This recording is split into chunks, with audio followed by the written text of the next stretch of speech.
किसी शख्स ने क्या खूब कहा है, उसे कोई गिरा ना पाया, जिसे चलना ठोकरों ने सिखाया। तो मैं रितेश साहू आपका स्वागत करता हूं मेरे ट्रिकी ज्ञान जीके में। जी हाँ दोस्तों, ट्रिकी ज्ञान जीके में मैं आपका स्वागत करता हूं और हम पढ़ रहे थे आर्थिक सर्वेक्षण। तो आर्थिक सर्वेक्षण के कुछ महत्वपूर्ण डाटा है जिसे मैं आज लेकर आया हूं। ठीक है, इसमें कोई ट्रिक नहीं है दोस्तों, लेकिन ये बहुत ही महत्वपूर्ण हो जाते हैं एग्जाम की दृष्टि से। सभी का ट्रिक इम्पॉसिबल है बनाना, उतना पॉसिबल नहीं है। तो इसके बाद मैं टॉपिक टॉपिक आर्थिक सर्वेक्षण लेके आऊँगा। जैसे विद्युत पे बात करेंगे, है ना, और वन आवरण पर बात करेंगे, संचार पर बात करेंगे। ठीक है, इसके तहत जो परियोजना चलाए जा रहे हैं उसको भी हम लोग देखते चलेंगे। ठीक है, तो एग्जाम की दृष्टि से बहुत महत्वपूर्ण है। तो आज का वीडियो बहुत ही खास है और अच्छे से देखिएगा। ये क्वेश्चन एग्जाम में आए हैं, उसीलिए मैंने इसको रखा हुआ है। ठीक है, मैं इसमें आपको 22-23 तो बताऊंगा ही, अभी का जो लक्ष्य है वो भी मैं बताऊंगा। तो धान खरीदी जो अभी चल रहा है, ठीक है, ये चालू होता है दोस्तों 1 नवंबर से 31 जनवरी तक। हर साल इसका डेट यही रहता है, तो आप लोग याद रखेंगे। धान खरीदी जो है आज हमारा टॉपिक रहेगा। ठीक है, तो धान खरीदी 22-23 है। ठीक है, इसको क्या करता है, मार्कफेड द्वारा इसकी खरीदारी की जाती है। और जो 22-23 का जो खरीदारी हुआ है उसके बारे में हम देखते हैं कि जो धान खरीदी है मार्कफेड द्वारा इसका धान खरीदी की जाती है। अधिकतम सीमा जो है 15 क्विंटल प्रति एकड़ का 22-23 में था। अगर मैं बात करूं अभी हाल फिलहाल का 23-24 का, ठीक है, तो वो है 21। ठीक है, पहले 20 था भूपेश सरकार में, लेकिन जैसे ही भाजपा सरकार आया तो विष्णुदेव साय जो हमारे मुख्यमंत्री बने हैं आगामी, है ना, उन्होंने क्या किया है 21 क्विंटल प्रति एकड़ लेने का वो किया है। ठीक है, तो इसको याद रखेंगे। ये जो है 22-23 का है दोस्तों, पूछेगा यही।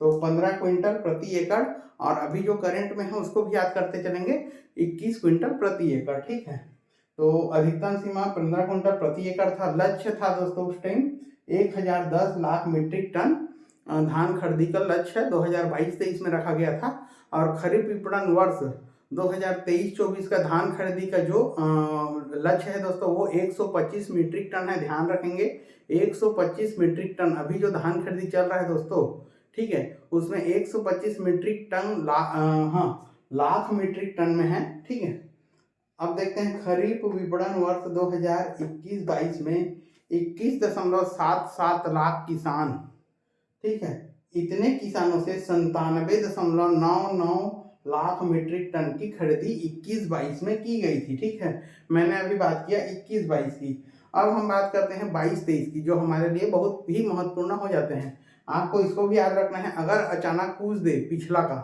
तो आपको याद रखना चाहिए। ठीक है, कि 21-7 किसानों से हम क्या 97.99 लाख मीट्रिक टन की धान खरीदी किए हैं। इतने किसानों से इतना धान। ठीक है, अब आते हैं 22-23 की बात करें तो 23.41 लाख किसानों से हमने 107.51 लाख मीट्रिक टन धान की खरीदी टोटल कर चुके हैं दोस्तों। ये बहुत इंपॉर्टेंट है, इसको याद रखेंगे। 107.51 लाख मीट्रिक टन की खरीदी 22-23 में हुआ है। क्वेश्चन यहाँ से पूछेगा।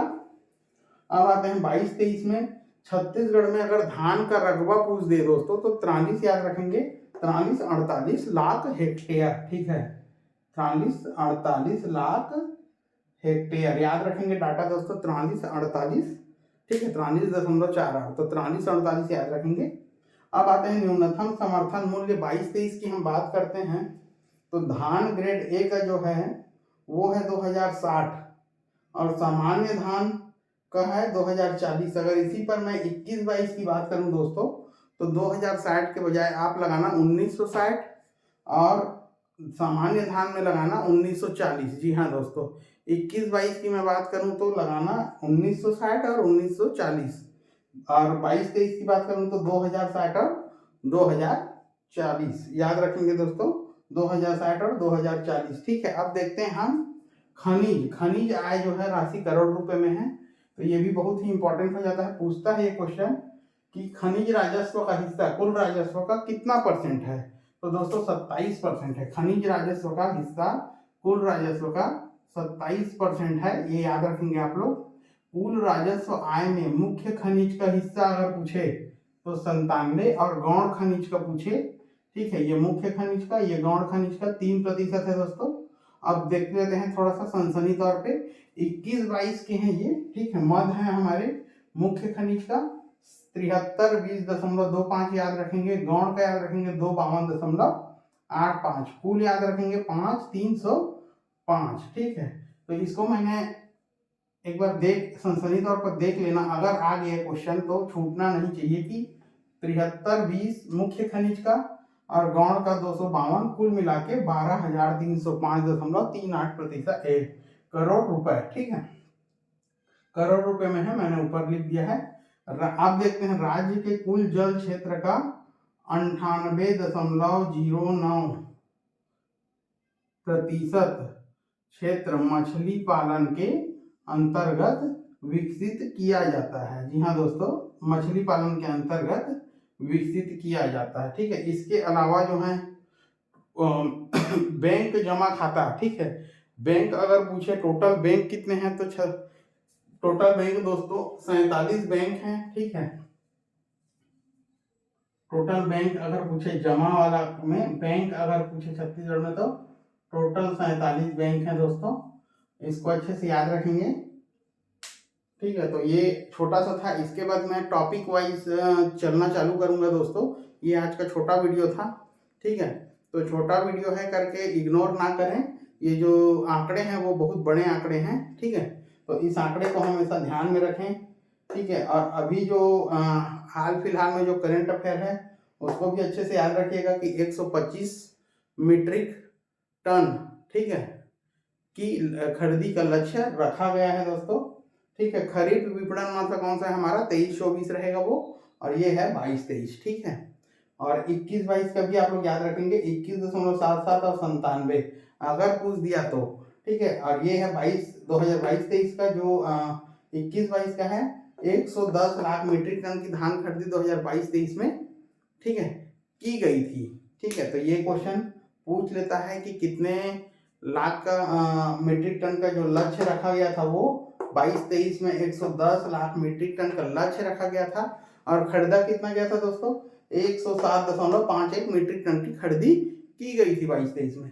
वैसे ही इस बार 125 मीट्रिक टन का लक्ष्य रखा गया है, ठीक है। अब देखते हैं खरीदी कितने तक हो पाती है, सरकार कहाँ तक पहुंच पाता है, ठीक है।